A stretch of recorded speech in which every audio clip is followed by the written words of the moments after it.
Hello, and thanks for joining us. I am John Peters, Director of Marketing for Shimadzu Scientific Instruments. I am joined today by Alan Cummings of Lummus Technology, and today he will be presenting data on ASTM D5623 and GC-SCD systems, their optimization, troubleshooting, theory of operation, and comparison of various technologies. Shimadzu is celebrating 150-year anniversary this year and recently surpassed another company to become the second largest analytical instrumentation manufacturer globally with over 3.6 billion in revenue.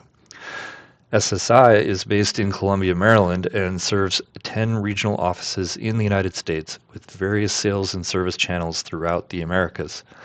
Shimadzu serves many industries, including energy, with a wide range of instrumentation, including liquid and gas chromatography systems, mass spectrometry, molecular and atomic spectroscopy, X-ray, non-destructive CT instrumentation, total organic carbon, thermal, and physical test instruments. But enough about us. Today I'm very pleased to be joined by Alan Cummings, Senior R&D Analytical Chemist with Lummus Technology. Lummus, as you are well aware, is an industry leader in creating technologies for energy, environmental, and a host of other industries. Alan is at the forefront of that, particularly with respect to sulfur analysis in petroleum products, and he has developed exciting solutions to the challenges this application faces, which we are honored to host for you today. In this webinar, Alan will detail the theory and operation of gas chromatography with sulfur chemiluminescence detectors, how to optimize them for maximum sensitivity and robustness, how to prevent coking and other maintenance issues to reduce operational costs, and he will present a comparison of data collected on multiple systems with a discussion of advantages for each. Anyone currently using SCD in their laboratory will benefit from learning the optimization and troubleshooting information Alan will present, plus his data is useful for evaluating technologies for sulfur analysis if you're planning to expand your operations. SCD detectors have a reputation for being tricky, so this information should help address concerns and present practical strategies for your operations. This data was presented by Alan at Gulf Coast Conference in 2024, and I'd like to add that he will be presenting an updated data set at Gulf Coast Conference 2025 here in a few days, if you'd like to join us. The new data set was collected with only the Shimadzu SCD system, and it details additional learnings plus quantification of a host of additional sulfur species, expanding the list from ASTM D5623. So without further ado, I'd like to turn it over to Alan. Hi, my name is Alan Cummings for Lummus Technology in Pasadena, Texas. We're going to talk about sulfur chemiluminescent detector comparison by ASTM D5623. So Lummus Technology, what we do is we are a global leader in technologies, a master's licensor. We have over 130 technologies worldwide, 3,400 patents, over 2,400 licensed units, and we've been around a long time. I've been here for starting my 23rd year here in Pasadena, Texas. So we do basically research from methane to dirt is what we like to say. We have processes that go from methane all the way on up to asphaltenes, asphalt. We are the #1 ethylene technology marketer in the world. We own about 40% of the market worldwide for removing sulfur from gasoline, hydrogen desulfurization, and then we have all types of processes in between. We have green processes where we have new technology for PFAS that we could destroy PFAS that'll be hitting the market very soon, and we have about 40% of the market for hydrogen desulfurization, removing sulfur from gasoline. We have pyrolysis oil, waste plastics back to oil, biofuels. So we pretty much do all of it, and that's what we do is we sell our technologies, we patent those, and then we sell those. A lot of our customers are Shell, Exxon, Valero, Phillips 66, uh, Pemex, many in China, Russia, all over the world. We're about uh, 800 people worldwide, and we're in top 500 people profit to employee. We do a joint venture with Chevron. It's called Chevron Lummus Global, so they use some of our technologies. And this slide is basically kind of from a crude oil, a barrel of crude oil, just kind of all the basic technologies that are licensed out there. And actually, this is probably now about only half of what we actually license out there. So what is chemiluminescence? It's a chemical reaction resulting in one of the byproducts being an emission of light. Photon is given off of that specific atom as it decays back from the ground state to from the excited state to a ground state energy level. And examples, the man-made are the glow sticks you can buy for the kids, and in nature, bioluminescence, lightning bugs. There's also in seawater, you'll see these type of algae that have natural bioluminescence. Sulfur chemiluminescence involves sulfur dioxide decaying back to the ground state, and we measure that release of that photon of light with a photomultiplier. So what is the sulfur chemiluminescence detection? It's an analytical instrument to detect sulfur compounds by measuring this emitted light during this chemical reaction. Samples combust it, and the sulfur is reacted in the presence of ozone to create sulfur dioxide in an excited state, and then it drops back down to the ground state, and it gives off this photon of light, and we measure that with that photomultiplier. The intensity is compared to a standard, and sulfur concentrations can be calculated for each sulfur compound. So why is sulfur determination so important? First, we must understand why the measurement of measurements in petroleum fuels are important. Compounds in sulfur in petroleum products can cause corrosion. You can reduce your catalytic reactions and form sulfur dioxide during the combustion, which is a pollutant, and that can cause acid rain. Being able to test for these accurately, reliably, is very important to the industry. So the sources of sulfur in hydrocarbons. There are many sulfurs. Crude feedstocks naturally have sulfur. Sometimes you have sweet crude or sour crude. Sour crude has more sulfur in it.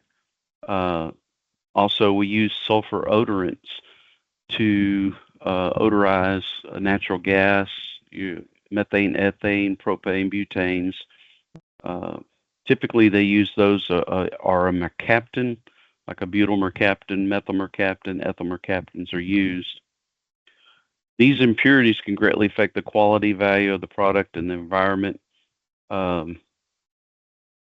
So if we get the sulfur compounds in certain processes in the refinery, it can cut back the catalyst lifespan, cause some problems.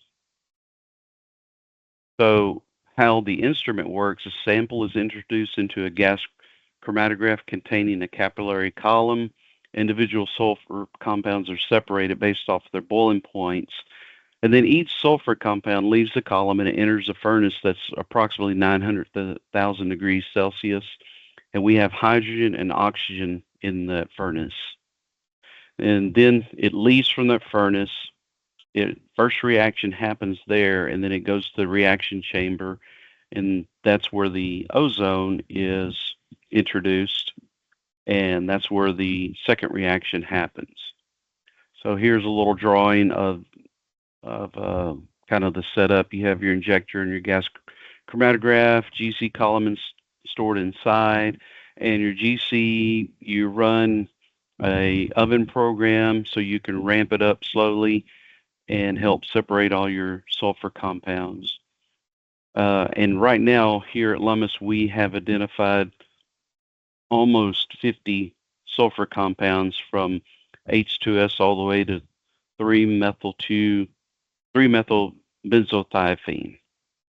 So from there it leaves and it enters the plasma burner, the furnace, and then it is pulled over by a vacuum into the reaction chamber. This is kind of another breakdown of it. Gas chromatograph goes into your furnace here, sweeps over to your reaction chamber, and then there's a photomultiplier. You have a ozone generator, and then a vacuum pump that goes to a vent. So types of sample injections, we do manual sample injections, sometimes with a syringe, auto samplers, and then liquid sample valves, and then we also have gas sample valves that are set up. So we do all three.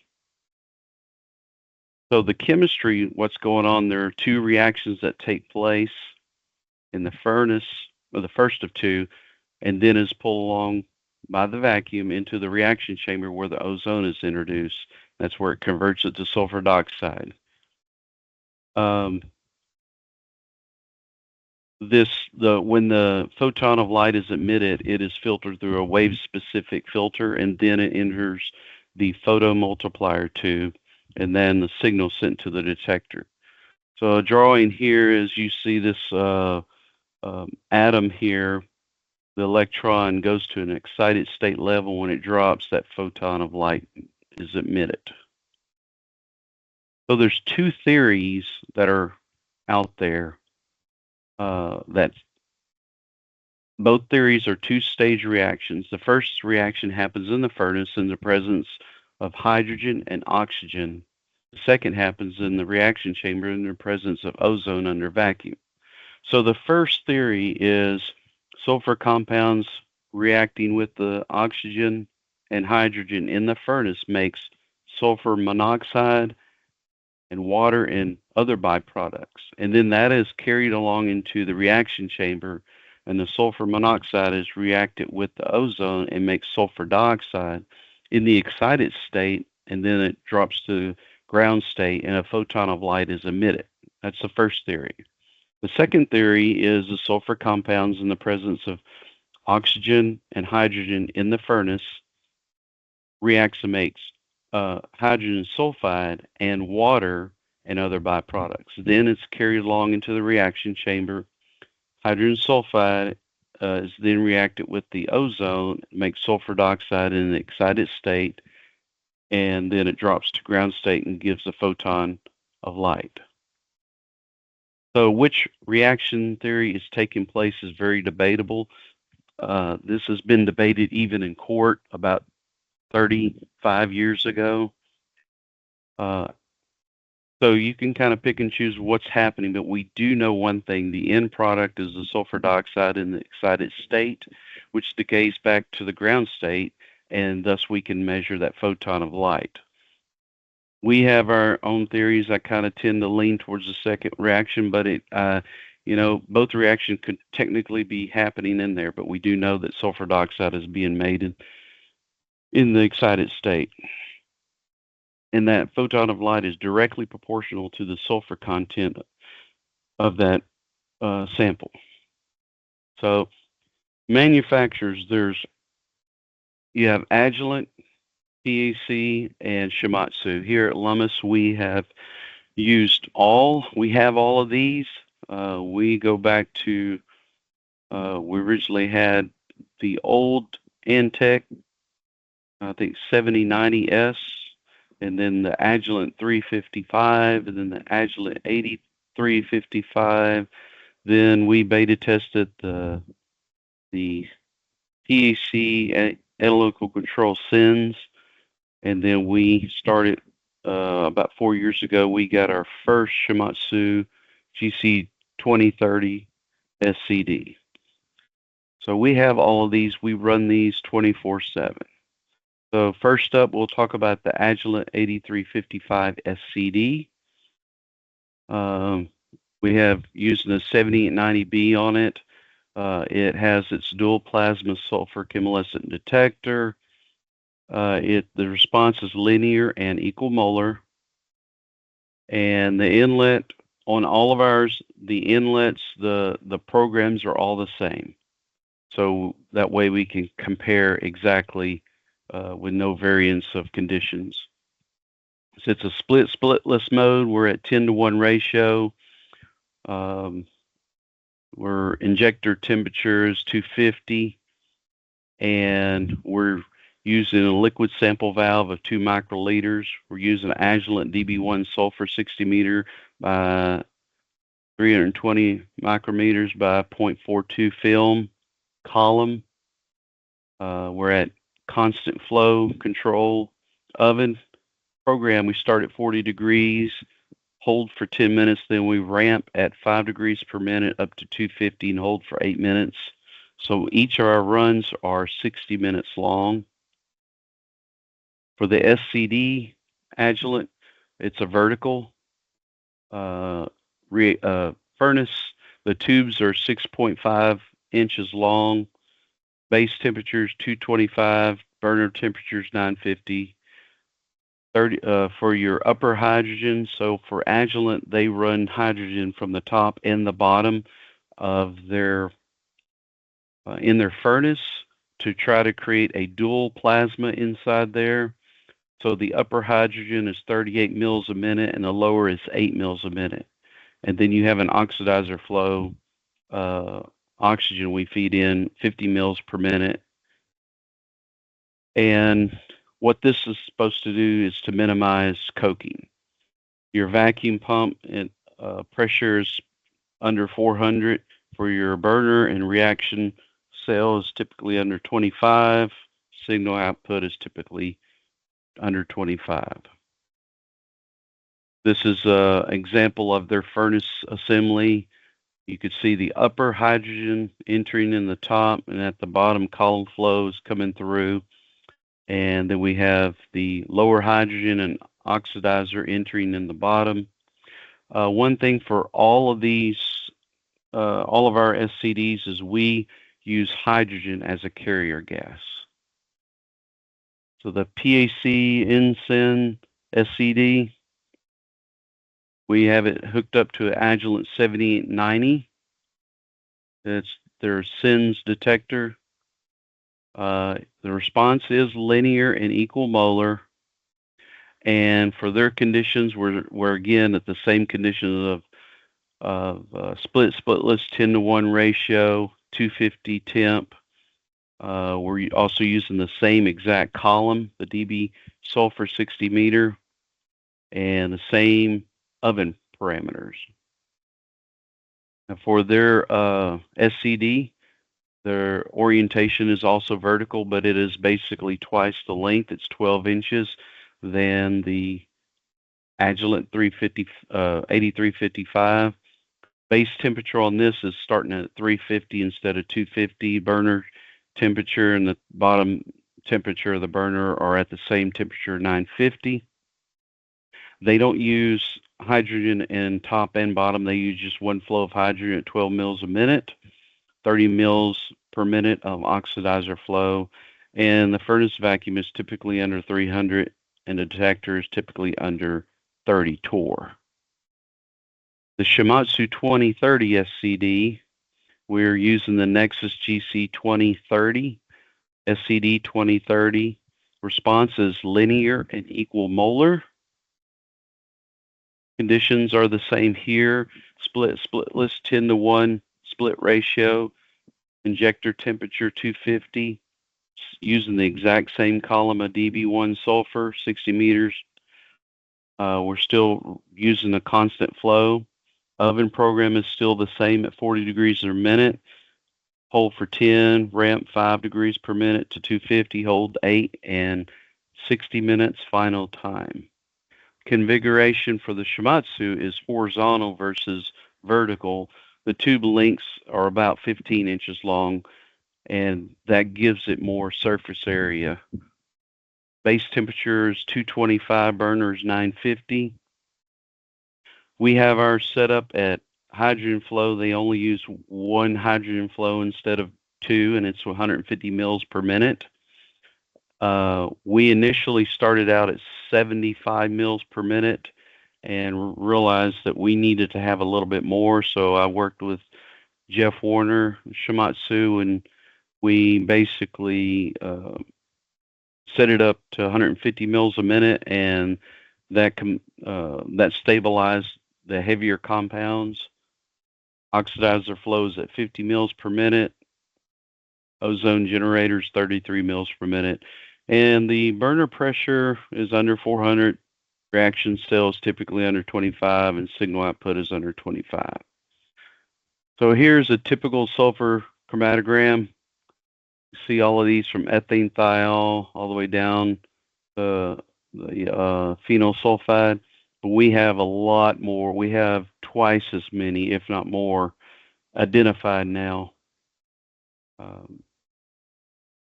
And then here's an actual peak identification. So this one doesn't have H2S or COS, but that typically comes out at around 1 minute.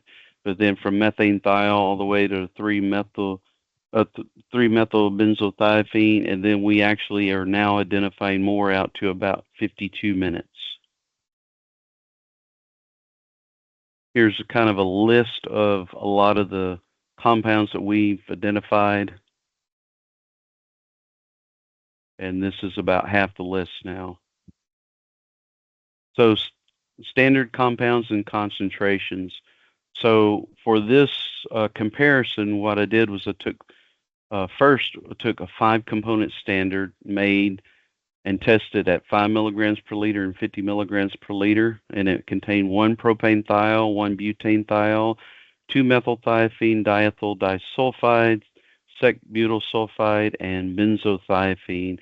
And that the diethyl disulfide has 2 sulfurs, and in this concentration, it's twice the concentration of the others in the blend. So it would be 10 and 100.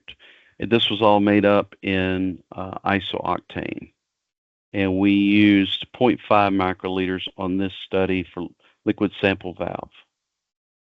So for the Agilent SCD, the 50 milligrams per liter standard at 5 microliter injection and a 10-to-1 split ratio, these were 4 consecutive injections, and as you can see, they are pretty reproducible and pretty. The areas were basically within 10%. So for the multi-component standard for the PEC 50 milligrams per liter standard at 5 microliter injection and 10-to-1 split ratio, 4 injections are right here on the screen, and they are within a 10% repeatability. So then we did the Shimatsu, and at this Shimatsu at 50 and at 0.5 microliter injection at 10-to-1 split ratio. And as you can see, the 4 injections are all within about 10%, very reproducible. Now, the second part of this, excuse me, this comparison was to make 1 component standard, and I used 1 butane thiol in the following ranges. Did a 5 milligrams per liter, of 1 milligram per liter, a 0.5 milligram per liter, a 0.1 milligram per liter, and using a 5 microliter syringe and injecting 1 microliter of standard.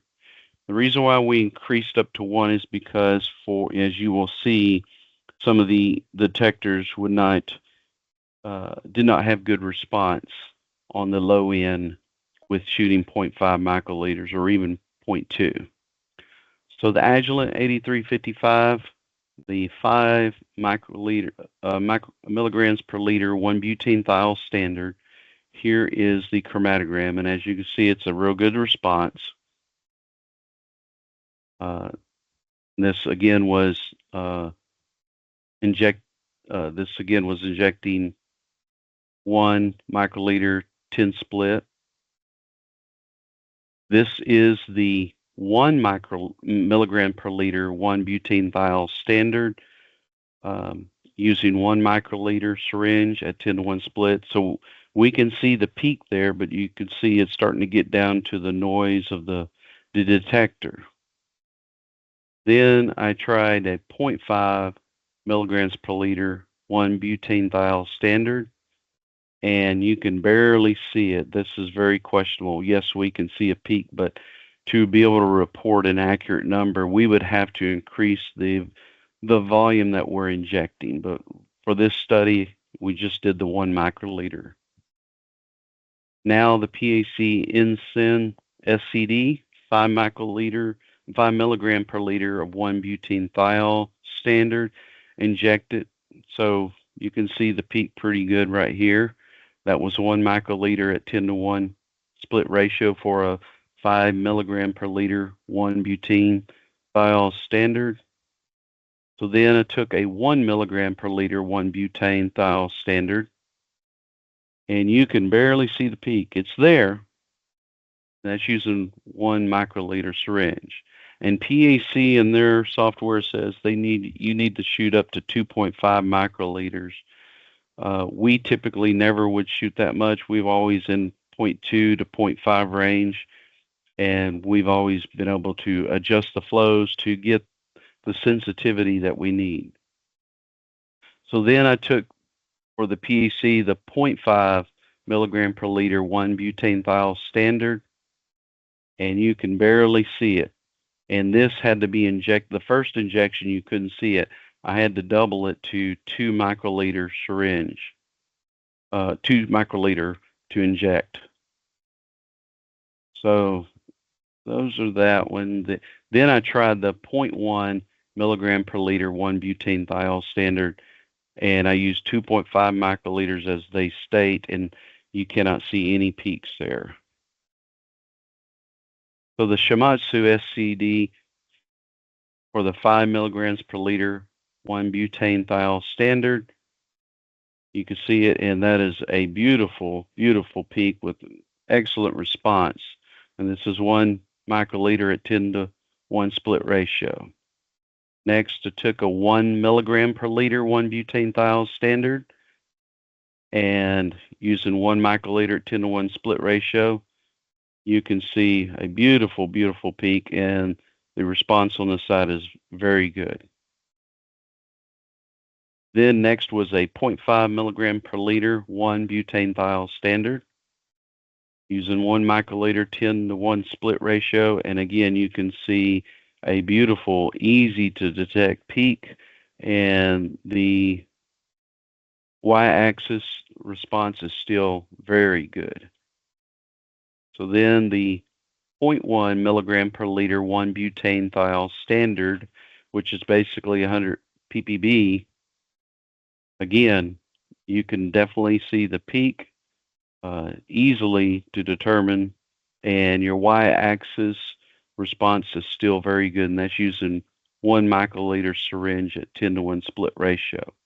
I do not have in this presentation the next step that I wanted to see how low I can go with the Shimadzu, and I went down to 10 ppb, and the peak was still beautiful.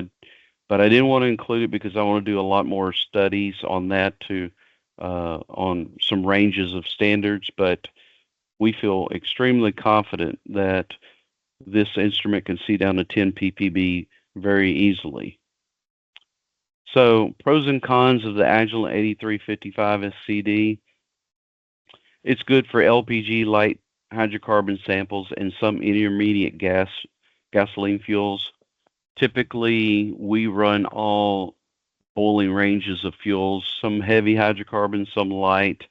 And for your odorizer gases, this system works fine. It's stable and sensitive down to about 500 ppb using a 1 microliter injection. The detector electronics are very stable. Some of the cons, so it coats up ceramic tubes with heavier hydrocarbons over time. We've dealt with this, so we would have to run and recalibrate anywhere from 1 to 3 times a week. So what the coking issues affect stability. So then what I decided to do was install two shutoff valves for the hydrogen. And the last 5 minutes of the run, it shuts off the hydrogen to the top of the furnace and the bottom of the furnace and only has the column flow hydrogen flowing through it in the presence of the oxygen, and it reoxidizes the tube. In doing this, we've been able to go up to 3 months without having any coking issue or calibration issues. Typically on this, we have to on these Agilents, we'd have to calibrate once or twice a month for comfortable to feel that seemed like up to 3 months is the best case scenario, but it is definitely better than not having to calibrate 2 or 3 times a week. PEC, sense, pros and cons.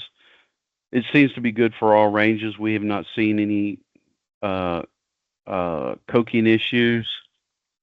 Seems to be stable and sensitive down to about 500 ppb using 2 microliter injection. Hardware seems to be robust. The cons requires a large sample volume up to 2.5 microliters. We typically don't shoot that much, but that's what it took to get the responses. So the Shimatsu 2030 SCD pros and cons, good for all ranges of hydrocarbon samples, no coking issues, stable and sensitive down to 100 ppb using a 1 microliter injection, and we actually feel that we can get to 100 ppb using a half a microliter injection, but we're going to do more studies on that. Very robust hardware. The cons requires a 3-hour shutdown and 12 hours to restart, but you can bypass that. That's really, actually, to me, that's kind of a benefit, because whenever if we do have a power outage, then instead of just firing it right back up, we go through these steps where it starts it up correctly, turns on the gases when it needs to, and the temperatures. I will say another thing about the Shimatsu, when they first came out, the small inner tube, ceramic tube, we were getting about 1,000 hours, and then we'd have to change because the differential pressure in the reaction chamber and the furnace started to change. And what happened is, over time, because the tube is horizontal, gravity pulling on it, the heat inside there, and the vacuum slowly just started to close off some of the area of that little tube. So I talked with Shimatsu about this, because changing a tube out every 1,000 hours is about a month and a half worth, and that's not really gonna fly. You want to be able to have a much longer longevity for the tubes. They did some work on their end. The next set of tubes, I got up to 27,000 hours before I had to change it. Then the next set after that was 21,000 hours. So they did a great job in fixing that. The tubes I have in right now, I'm probably at about 8,000 or 9,000 hours and no problems at all. So some of the SCD tips that we found, ceramic tubes bad. On that, I've not had any bad ones from the Shimatsu or PAC, but I have had some from Agilent. I've got in some batches before that I've installed and still wouldn't get any response. Oxidized them overnight, no response. And then I took another one from another batch from them, and it works fine. So sometimes you would get a bad batch of tubes. And that also makes it a little difficult for troubleshooting if you don't know this. If you think, hey, I just put in a new set of tubes, so then my problem's elsewhere. Not necessarily so. It could be a bad batch of tubes. Tips for coking. This is due to the incomplete combustion. And for this, you can raise your furnace temperature. You can increase your hydrogen, but there is a trade-off. When you increase your hydrogen, you can get more sensitivity, but you can also increase too much, and you will have poison your tubes, and then you'll have to reoxidize them. Uh, Oxidizing the tubes, turn off the hydrogen, let the tubes oxidize basically. Um, I've not had to do this at all with any of the Shimatsus or the PACs, but the Agilent have to. And this is mostly due, according to what we've seen, and I've seen over 23 years of being here, is the shorter tubes will coke up quicker. Injection issues, sometimes you have, if you run 3 standards, 4 standards in a row, and your area counts are greater than 10%, one of the first things I look for is injection issues.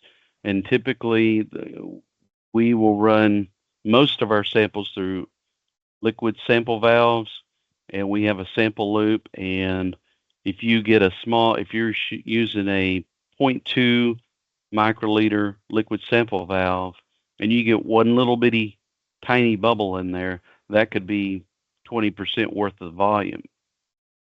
So what I propose is went up to a half a microliter instead of the zero 0.2, and that helped resolve some of those issues. But if you are getting lower area counts or inconsistent, check your sampling, your injection side first. Then there's also flow issues. Obviously, if your EPC fails, but you can also have inconsistent gas flows. It's very, very, very important to make sure the gas flows are consistent. And with these newer GCs nowadays, this typically isn't an issue. And then the last I have here is vacuum issues. If you have a leak or your pump fails, we've had it before. We'll come in and we've noticed over 24 hours that all of a sudden our vacuum starts to increase and starting to get up to atmospheric pressure, and realize that, okay, the vacuum pump started to wear out. We had to rebuild it, or we found a leak. So conclusion and future plans for us, each of these vendors' instruments are good for sulfur speciation and applications, and their sensitivity should meet the customer needs. We plan to work with each vendor to help attain more data and do more studies, and maybe help improve designs. And Agilent, PC, and Shimatsu have helped us with their support very much. Then I have some contact for Agilent, PC, Shimatsu, and Lummus Technology, my contact information there. As far as we are concerned here, we just purchased our second Shimatsu SCD, and we plan on purchasing a third one this 2025. Based off of the data and the years of sulfur chemiluminescent work here, we feel that Shimatsu's really has stepped up the game here, and the data speaks for itself. But for any applications, all three of these should be able to work for most of the industry. Alan, great presentation. Thanks so much. Very informative, very vendor neutral, and I think our customers really benefit from learning how to optimize the system for their applications. A couple of questions. Do you have any tips and tricks for the installation or startup of the instrument? You mentioned routine maintenance, and particularly how the new ceramic tubes really improved the longevity of the tubes and robustness of the instrument. What about when you're first installing it? Anything you've learned along the way? Really, it's out of the three vendors, Shimatsu was the easiest and the most helpful. Of course, Jeff was here helping, but it's very straightforward. And like I said, in the supposedly cons of the Shimatsu, there's a long time to, like 12 hours to start up the instrument. Well, that's a good thing, because it goes through, once you have your instrument set up and ready to start, you just start that startup program and you walk away. And it goes through the program of raising the temperature, certain levels, turning on certain gases, the heat, et cetera, and then when you come back, you are ready. So, and as far as um, my experience, I've never come back after one of those and go, hey, I have no peaks. It goes through properly. And so, what I've instilled here is if we had a power outage during the middle of the night or something, I just have the analyst restart the full program and just let it run. I don't want to, and I know we probably can do a bypass, and I have done that once or twice. I just, my conviction is I think it's let the instrument do what it needs to do. Now, as far as actual installing, it's pretty easy to install. I will tell you this: the the Shimatsu changing of the tubes are the easiest. The second easiest would be the Agilent, and the third would be the PAC. The Shimatsu, when I've changed the tubes, you basically uh, you let it cool down. You open up the side, turn it off, open up the side, slide the tube out, slide the next one in, and you're ready to go. So easy. So, What would you say the most common technical issues are with this technology? Is it gas leaks or bad flow? There are several tips and tricks that you mentioned. What do you think the most common one is in your experience? um, for us here, come here. So I have all these up here. For us, it is injection issues by far. If you are not consistent with injection issues, you're going to be running in circles trying to keep your calibrations in check because you're using a external standard and calibrating based off of that. So you're calibrating based off of the area counts of those components. Um, and we typically do a 5 component calibration, and then the other components that are we don't have response factors for, we use 1-butane-thiol as a general response factor for all the other sulfur compounds, and you can do this with the SCD because of the linearity and equal molarity of the um, instrument. So, and when we make our standards, if you could see back on this, some of the chromatograms, if I can go back to this one, where it has several. 1-propane-thiol, 1-butane-thiol, 2-methylthiophene, ethyl disulfide, sec-butyl sulfide, and benzothiophenone. Those all kind of come out in broader boiling ranges, so that's why we selected those. I have used ethane-thiol. If I really wanted to focus in on, let's say, the front part and say, hey, we have some extreme light sulfurs, H2S, COS, methane-thiol, ethane-thiol.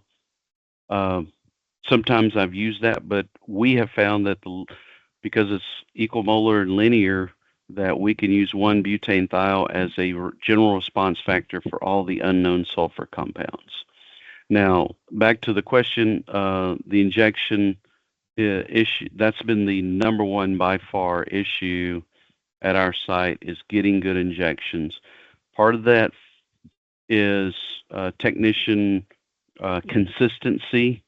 And for example, we run most of ours using LPG cylinders, pressure it up with nitrogen, and then it goes into the liquid sample valve.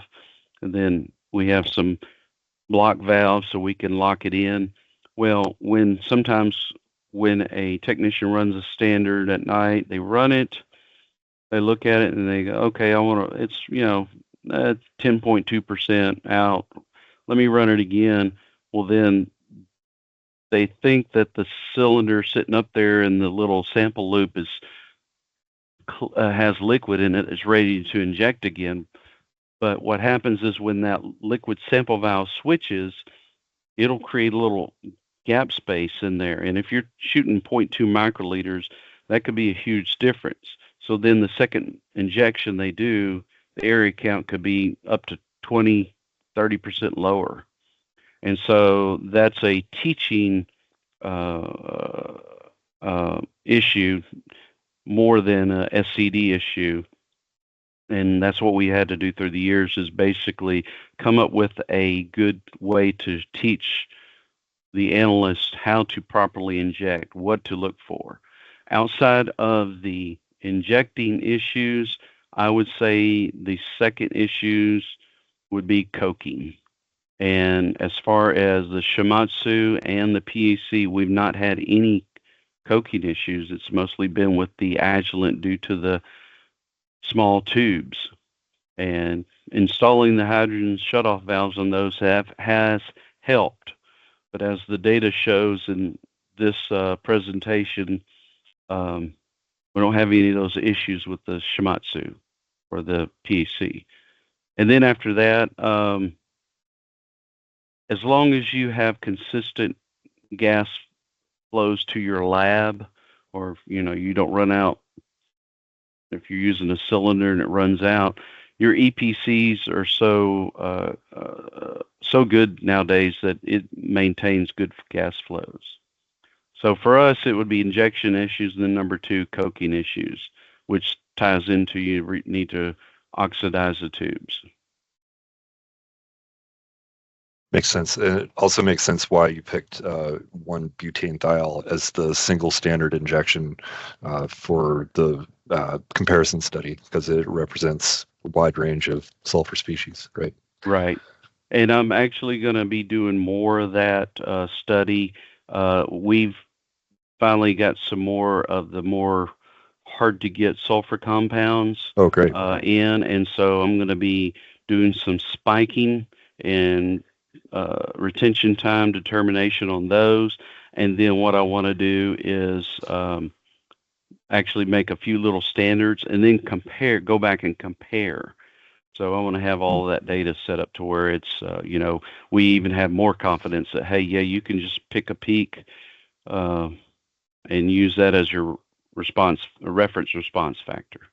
Yeah, great things to come. How many species do you have identified right now? Right now, we are almost 50. I think it's like 47, 48 in a list that I have. And I think when it's all said and done, I think we might have up to close to 60 once we get these other ones after the first year. I start doing some work on it. So. Yeah, that's fantastic. You mentioned the injection issues. If you're an analyst and you're getting inconsistent data like this, what's a technique you could use to verify that the issue is an injection issue and not some other component of the system? Okay. Well, I guess partly because we've had this issue for so long. For example, for us, I would come in the next day and have an email. Hey, listen, our area counts are all over the place for our standard, and we can't run samples. So I would go and I would run it, and I have another technician, a day tech, that would run it, who's been here a long time, and we could run it and get back to back spot on. Hey, we're within 5%, 10% easy. So that would automatically told me that, hey, there's an injection issue. So that's kind of how I've looked at it, because if I'm having problems with injection issues, then it's matching what they're doing. Then I've got to look at an injector. And typically the way I approach it is I always start from my injection side and move all the way down through the whole system. So I started with the injector, with the valve, check the valve. Sometimes you'll have scratch valves. Sometimes you'll have an O-ring that's broken off and pushed in there. And sometimes it would affect the injection. Sometimes it wouldn't. And those are tricky, because it would flow back into the tube and then maybe flow back out. And then, oh, wait a minute, I got two good injections now. I got a bad injection. What's going on? So I always start at the beginning from the quick connect all the way through, and I just kind of go through that. Then once I get to that I'm comfortable that injection system is working, and I'm talking about liner. I've had the septum where it was wallowed out, so you're blowing back and not getting on the column. We've had where the liner was kind of contaminated in plugs, but you'll know that because you'll start getting some exotic peaks on your standards. Going, wait a minute, this shouldn't be in the standard. Um, so that's kind of, and then I go to the column. As far as, and this is going to something separate from injection issues, but this is contamination issues. I always start at the beginning, then I go to the column. So let me back up. Once I redo a PM on the injection side, then I'll run a standard. If I'm still having, let's say, some contamination issues, then I automatically trim off, 2 or 3 meters of the front part of the column, reconnect it, and then check. And that usually works. I have had a very, very, very few times where I've had to take the column off at the end where it goes in the furnace and had an issue there. I've had one time where it was kind of plugged, but usually that's not the issue for that contamination.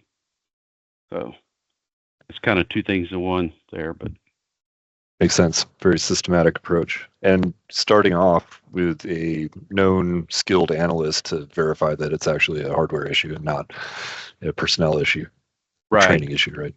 Yeah, and the other thing is my approach to instrumentation is never do several things and to at one time to get something working, because you're not going to know what you did that was fixed it. Yep. Always do one thing and then see, and then all right, I've eliminated that, and then go to the next section of the instrument, because then you can learn and go, okay, this is caused this problem, and then over time, over a year's worth, you go, hey, you know what? We've been having problems with, let's say, our septums we're using. Maybe we need to change that type of septum. But that way, you're not chasing your tail, wondering, how did I fix this? Yeah, one variable at a time, right? Right. Well, fantastic, Alan. I really appreciate your time. This is a fantastic presentation. I appreciate it. All right. Well, I appreciate that. Yeah, we're super happy with our two Shimatsus. I couldn't, for running SCDs for the last 22 plus years, and we got the first Shimatsu 4 years ago. Before that, we're always just, you're always scratching your head because of coking or inconsistencies or just a lot of issues. And it's really seemed that Shimatsu has resolved a lot of those with this design. So. Well, a lot of it came from feedback from yourself and from customers giving us data on this. So we really appreciate helping to optimize the configuration and really do what's best for the industry and what people need. So okay, we appreciate it. Well, that concludes our webinar. Thank you again for joining us. If we were not able to answer any of your questions live, someone will reach out to you shortly. And of course, you are welcome to contact either me or Alan with any questions directly. And in particular, if you'd like more information or if you'd like to speak with a technical expert to discuss your specific application needs. Our information is shown here, and have a great afternoon.